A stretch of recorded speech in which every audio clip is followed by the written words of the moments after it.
Yesung is fighting to build his podcast and share his message. He already has 24 episodes finished and asked me to come on, but doing the work is hard when growth is slow. When I started on YouTube, I only had 25 subscribers after my first year. I was terrible on camera and my growth was slow too. My biggest mistake back then was not asking for help. When I finally got a mentor, he told me I had a great message, but I sucked on video. So I filmed practice videos 3 times a day. I outworked everyone else who made only 1 video a week. Ask for help, learn from your mistakes, and outwork your competition. I hope you enjoyed this conversation. All right, we're here with Yesung. He's a friend of Justin, who is my cameraman, and he's like, you have to, what did you say, Justin? Yesung. Wait, Yesung? I thought it was Yesung. Yesung. Yesung works. What is it? What do you prefer? Yesung, yeah. Yesung. Okay, Yeah. so your friend here, you don't even pronounce his name right. Okay, keep Now going. time to throw Justin under the bus. So me and Yesung, Bro, you go to Yesung. Okay, go, come on. we had he actually reached out to me Okay. a handful of months ago just to connect, and he then did you know Evan? You knew Evan before I knew me. that Evan scouted you. I'm Yeah. like, I gotta talk to this Asian Oh, guy. I scouted you. Is that That's the story. That's the story. Wow. That's the story I'm telling people. Okay. But long story short, he wanted to meet you, and for the longest time, I was like, I'll Yeah, he find said, a time. oh yeah, for sure. And then crickets. So I'm like, so no. he took action. He's the one that reached out to Evan, and then Evan told me, and I was like, yeah, you have to interview Yeah. this guy. Wait, why did you not do it? Why did he ask for help? Your best friend who can't even pronounce his name right. Why didn't you give him the hookup? Yeah. I wanted to know how badly he wanted it. Oh my there God! you go. Get out of here! Get outta here. Too much airtime for Justin. Okay. Yeah, so the subject line of the email was like, Justin told me to meet you. That's So, great. That's how we were. Okay, so here we are. Here we are. Perfect. Amazing. So, Evan, I love your mind. I think the one word that comes to mind when I think about you is brilliance. Wow. And so I want to. Nobody's ever told me that before, so that's great. Really? And I think. I'm going to take you with me everywhere. This is awesome. Oh, amazing. And I think where the brilliance comes from is your ability to focus and to be disciplined in when you do something. So as an example, I think when you set something to do in 90 days to learn something, I think you do a bit of gaming, League of Legends, Teemo, I love, with YouTube and all that stuff. So can we just start with, what do you believe is the first principles that makes you successful when it comes to that area? I just keep going. It's hurt me as well, but I think when I decide to do something, I just do it. And I just keep going. Like, for example, my YouTube channel. Yeah. I had 25 subscribers in my first year. And I forget what the growth looks like. It's on my website. But like after 5 years, it was 7,000, whatever. Most people would quit after 5 years of doing something, right? Mm-hmm. I just kept going. I just keep doing it. And my mistake was not asking for help, not trying different methodologies, not like I'm trying to do everything myself, and my growth was too slow. And so like that is a negative, and I'm trying to get better at asking for help and doing more. But the thing that helped me was that I just kept going. So if I'm saying I'm going to do something for 90 days, then I'm just going to do it for 90 days. And just to give a bit of a and I'm being a bit selfish here today because it's the best. I want to ask the question directly to you, not for the audience, but for myself. Those are the best questions for the audience. Yeah, and the reason why this question is important for me is because right now I believe it's the most exciting time to be alive. And the reason why that's important for me is because I have children that's under 6 years old, 2 children, James and Maddie. And I believe that if I reach out and get these answers of like principle-based, I would be able to get to my answer faster and therefore, enjoy the life with my family even faster. And so, I think there's a level of focus that you bring to when you tackle something. So maybe we can park the car at the YouTube point, because I think there was a point where you've reached out to somebody. I don't exactly remember the full story, and maybe you can shine some light on there. But I think you're trying to get into the YouTube space, and you did it for a while, and then you asked help for this among like one of those guys that are pretty top players, like their YouTube channels. And then he, I think, said, oh, just work on this for like 60 days. And then after you came back, the guy was like, wow, this is great. And then he was like, everybody, look what Evan's doing. And then you started to like sort of take off. Do you recall that story? Yeah. And just before that, because my mind won't let it go, you said something about like building it up so you can then enjoy your life with your family. And you probably didn't even mean to say it that way, but it just sticks in my head because there's nothing to prevent you from enjoying life with your family now. Oh, yeah. Right? The last thing you want to do is build up a career and all this work to then like, I'll enjoy my family later. It's like you can enjoy right now. And your kids, you know, Maddie's, they're only going to be this age now. And whatever that work-life balance looks like. And it's only because you said it. And what I try to do is, if you think my brain is brilliant, this is, I guess, one of the things let's keep going brilliant down, or terrible, but paying attention to language, right? So it's like, I try to catch myself in loops like that. It was like, okay, when I do this, then I can enjoy my life. Like, no, how about I enjoy my life right now? What would that look like? You may not be able to afford some things, right? You can't afford to whatever. You're not flying private to the Bahamas, and right? It's like, oh, which shucks. is a level of enjoyment, right? Right. But it also doesn't prevent you from enjoying life right now. Not to pick on that thing, and we can dive into that or just move over, but it's just something that stuck as you were talking. Steve. So that's who you're talking about. So I took 5 years to grow on YouTube and wasn't getting results.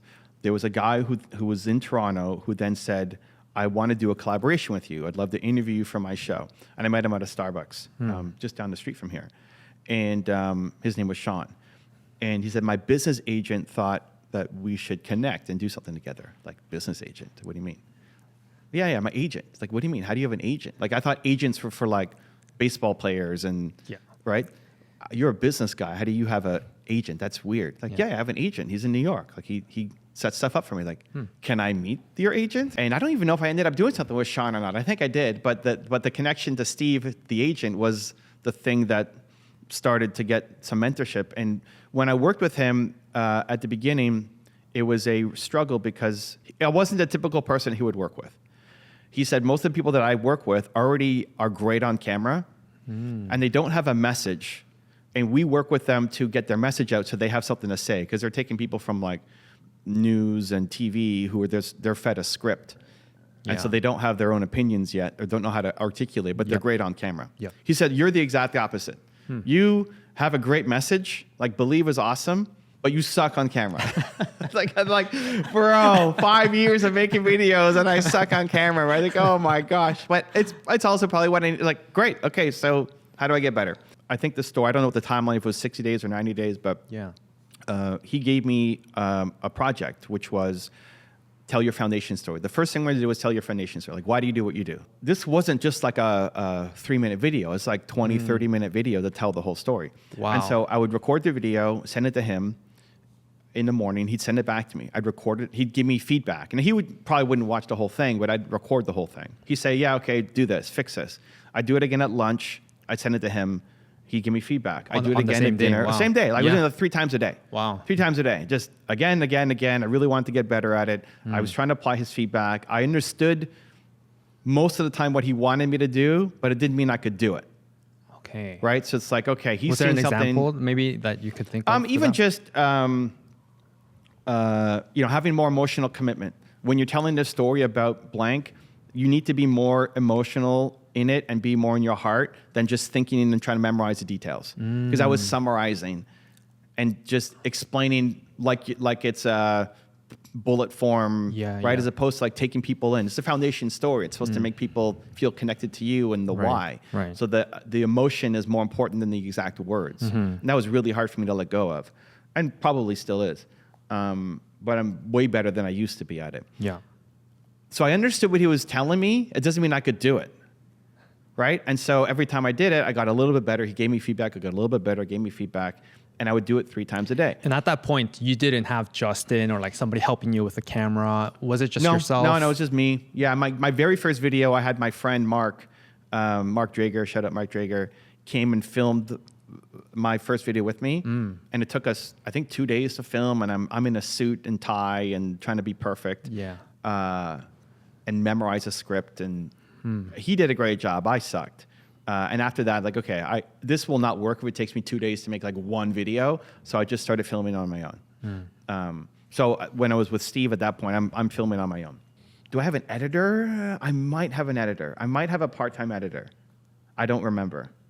I'd have to go back and look. But what ended up happening is after a certain amount of time, maybe it's 90 days, I don't remember. Yeah.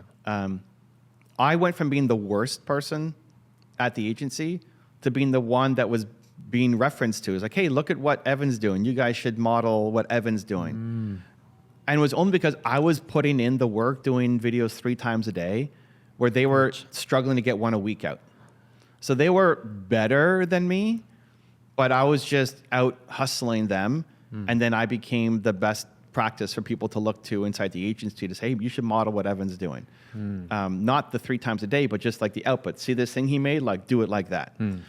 Everybody was doing once a week or struggling to do once a week because they had other things going on.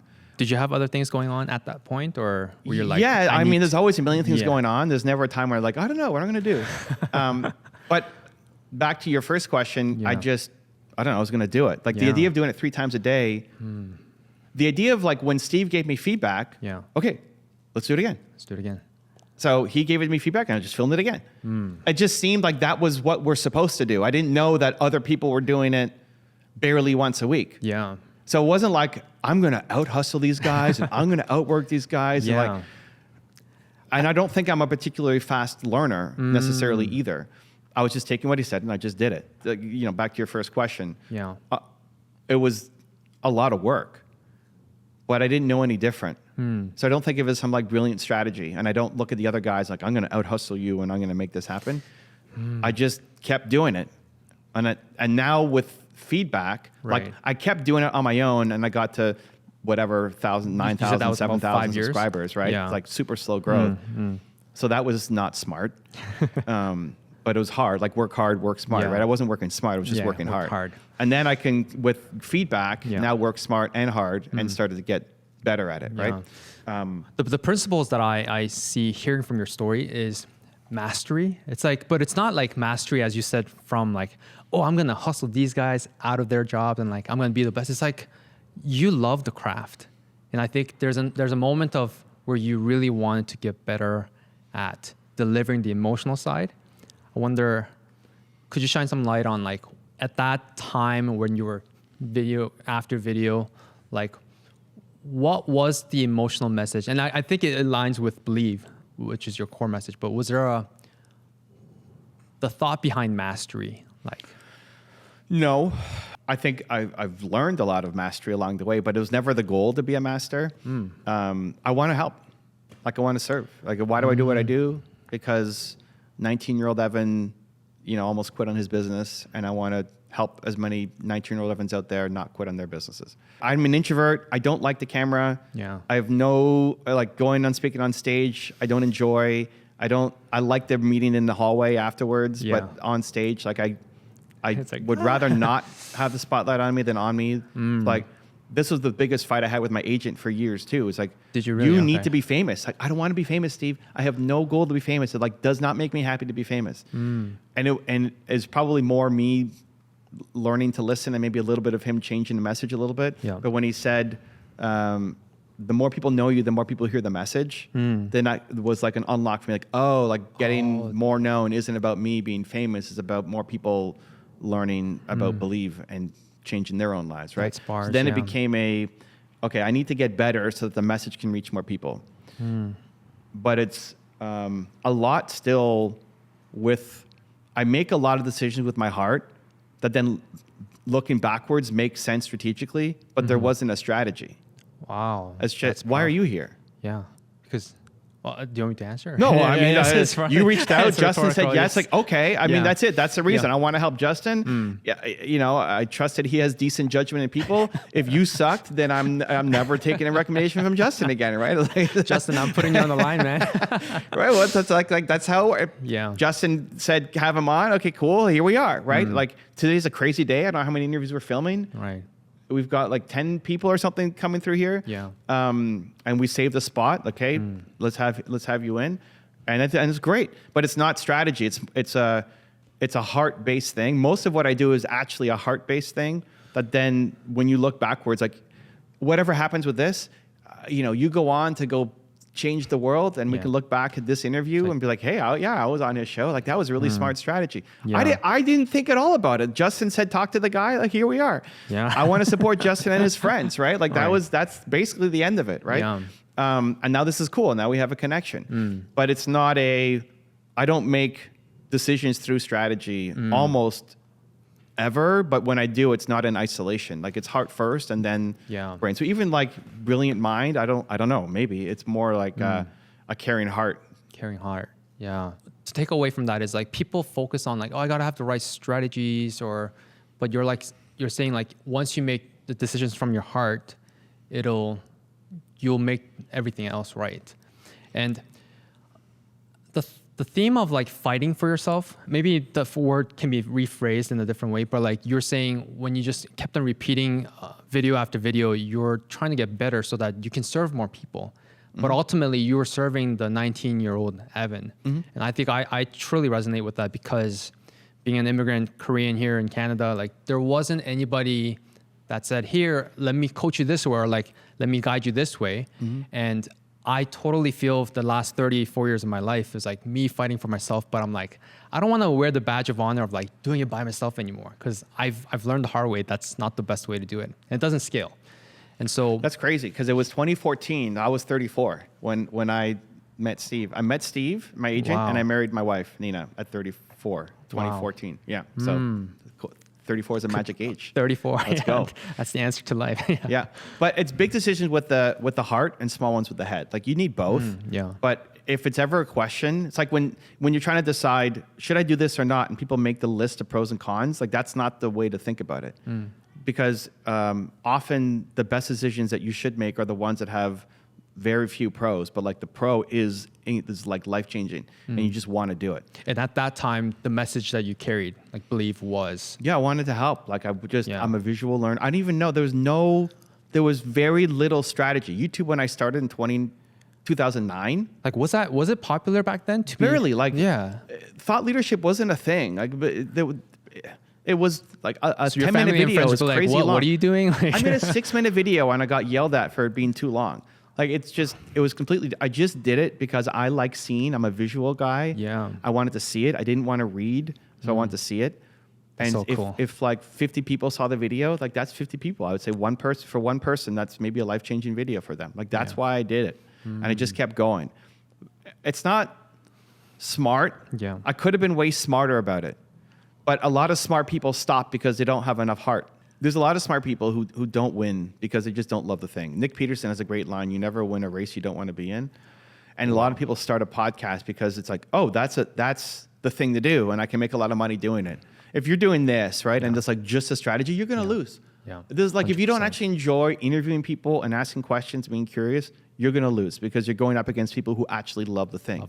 Yeah. And it's like there's only, your brain and your strategy will only take you so far. If you're doing work that you hate in service to a strategy, you're going to quit. And you're going up against people who love the thing. Yeah. So you have to love the thing first. Yeah. But then please bring strategy along. Like that was my mistake, right? Oh, like I didn't do that. Could you shine some light on that? Yeah. Well, I just did it all myself, right? Yeah. I just did everything myself. I thought, oh, 50 people watched that. That's great. One person commented. That's awesome, which is great to have. But there was no push like, okay, how do I get better? Or what else should I do? Or I never sought out mentorship.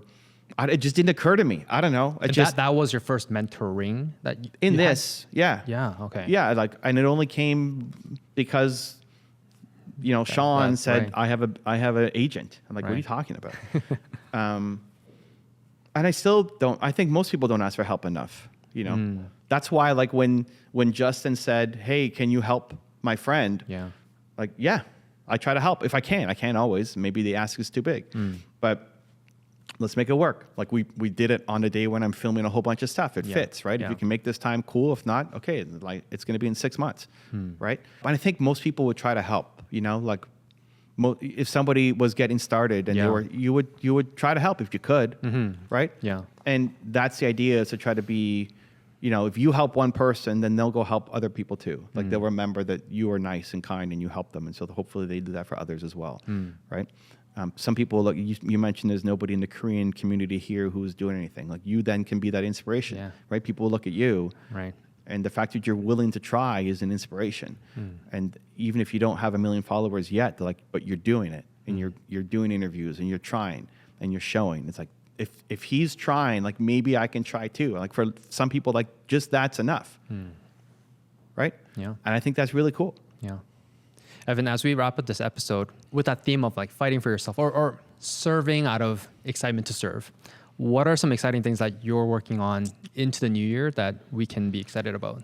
I think the easiest thing for everybody is the channel. So there's a new video every day. Yes. If you need help believing in yourself and you love fantastic. studying from entrepreneurs, like there's a new video that goes live every day. I'm always trying to get better, from the content to the intros to the thumbnails and the titles and the themes and all of it. So if you guys have any feedback, let me know, check it out.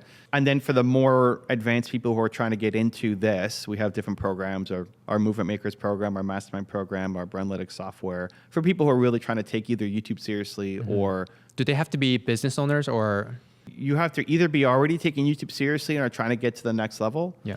or you have to be serious about building your YouTube presence up.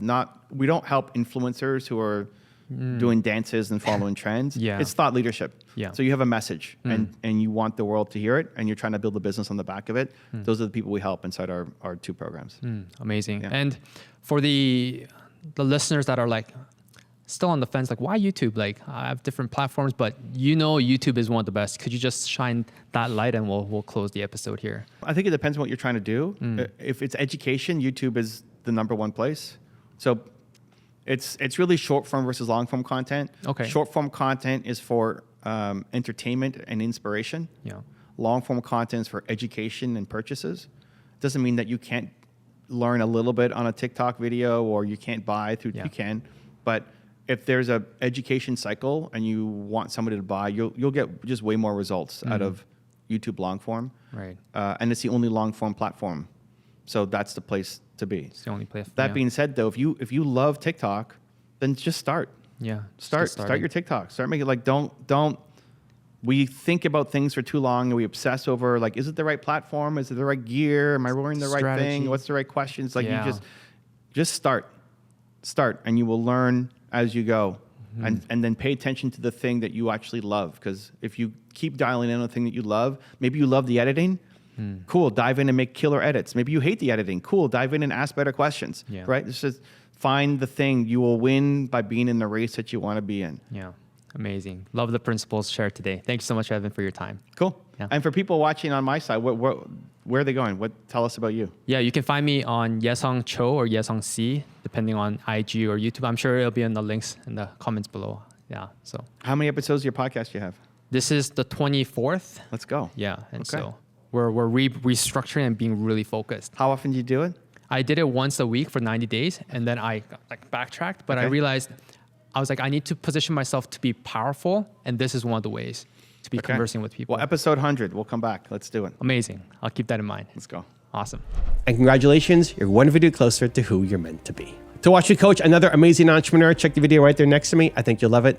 Continue to believe, and I'll see you there. Jeff Wright is one of my YouTube Mastermind members and runs a big insurance company. He wants to build his YouTube channel now. He made a short video to help people leave abusive alcoholics, and it blew up on social media. Now he wants to make longer videos to reach more people and grow his business.